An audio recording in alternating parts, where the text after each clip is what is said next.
The next paper is by Lieutenant Commander APA Prasanga. He is from the Sri Lankan Navy and has completed his master's degree in the University of Sri Jayawardhanepura. His research interests include human resource management and disaster management. He has produced journal publication in Sri Lanka Journal of Human Resource Management and delivered his research paper in Asian Conference on Political Economics and Law at Japan. He is going to speak on impact of climate change on maritime security interest of Sri Lanka. Over to Mr. Prasanga.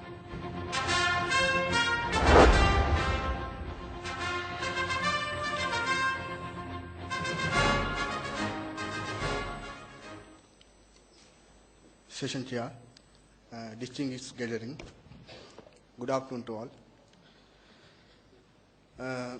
Today I am going to discuss my research paper regarding national security implication of climate change for Sri Lanka Naval Forces. Before starting to my presentation, I would like to mention two controversial arguments which was made by two geographical locations.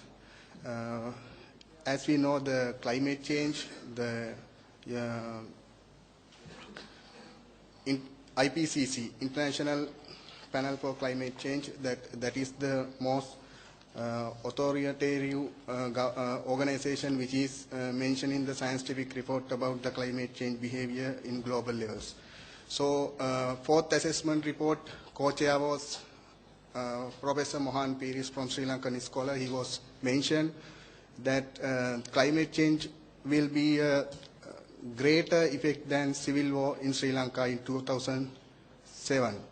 And simultaneously, the fourth assessment group, co-chair, Indian scholar, if I correct the name, Professor Pruchett, he mentioned that in 2013 that climate change will lead the civil war in India.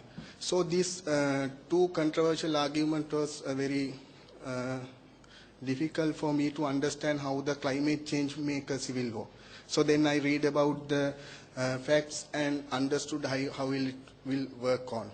So starting to my presentation, according to the United Nations Framework on Convention on Climate Change means a change of climatic condition which attributed to the human directly or indirectly to their behaviors, and which change atmospheric conditions other than the general system of climate change. According to the US Navy, they mention it that climate change is a national security impact factor that it has to be considered, and it is going to be affected for national security as well as because actually that Navy, in US Navy, of course, that they have to consider about, because that Arctic Sea and several fleet are establishing climate change is a factor that they have to think. And at the same time, they are telling the climate change will not increase or lead to the conflict, but it will be a contributing factor. And according to the Professor Luke, he's mentioning three factors how the modern naval context been changed. So he's mentioning the first factor, the impact of globalization of marine commerce and changing and threatened environment, and last factor, evaluation of international maritime law. So now the threatened environment has become a very detrimental factor in everywhere, as well as being a maritime forces, it is very important to address and look on to the matter.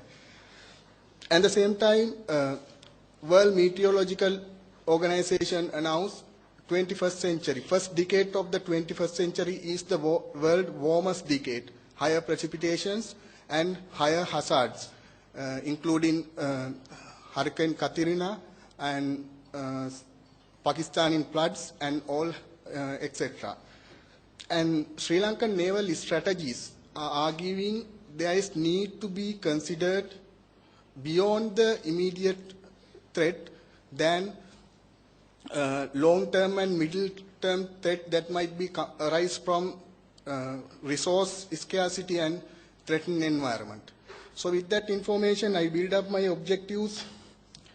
So my objective is to understand how its climate change is affect to Asian region and how it's going to affect Sri Lanka, and finally what would be the implication for Sri Lanka Navy to overcome the threats. So these studies attempt that the climate change is a factor that we cannot predict. It is a dynamic factor which is contribute with the uncertainty, as well as maritime security also a fact that we cannot framework what would be our maritime security action in future will be, or that we can what would be our approach in coming threats. So in that scenario, I did not mount any quantitative argument in my research. I build up my research by analyzing contemporary literatures, especially I analyze IPCC fifth assessment report, which was published 2013, especially concentrate on summary reports for policymakers, working group 1 physical assessment test, and working group 2 vulnerability assessment. To understand the regional requirement, regional impact, I go through journal publication in South Asian Disaster Management Center and Asian Disaster Preparedness Center. To understand the local situation, Sri Lankan context, I followed the second National Communication for Climate Change, which was promulgated by, published by Environmental Ministry of Sri Lanka, which was addressed 4 sectorial divisions, generally climate change and how the vulnerabilities and how the mitigation process should be and how it will be effect to the socio-economic impact. So finally, to understand the maritime security needs and wants, maritime context, I referred and I read all conference paper proceedings in Gold Dialogue, Maritime Conference. So taking that all information, I analyze my information into one model. Before that, I would like to mention one graph which was published by Utpala University, Peace and Conflict Research Department. So there is very interesting thing that if I say the layers, the first layer is this is armed conflict by region from 1946 to 2013. So it's in the yellow color, you can see the Asian region. So in the red color, you can see the African region. So Middle East in the black, and ash, America, and later Europe. So it's having very interesting thing what I have noticed. So every layer get a frequency correlation. So actually these 4 layers are not in a geographically same locations. They are in different places, but when the this impact is that the conflicts are changing, so the same correlations are following by the regions. So this is something which I noticed, but actually here I wanted to show is the highest armed conflict region is Asia. Within that mentality, so I will discuss my model. This is what I prepared with my analysis and understanding of all literature. I develop a model. This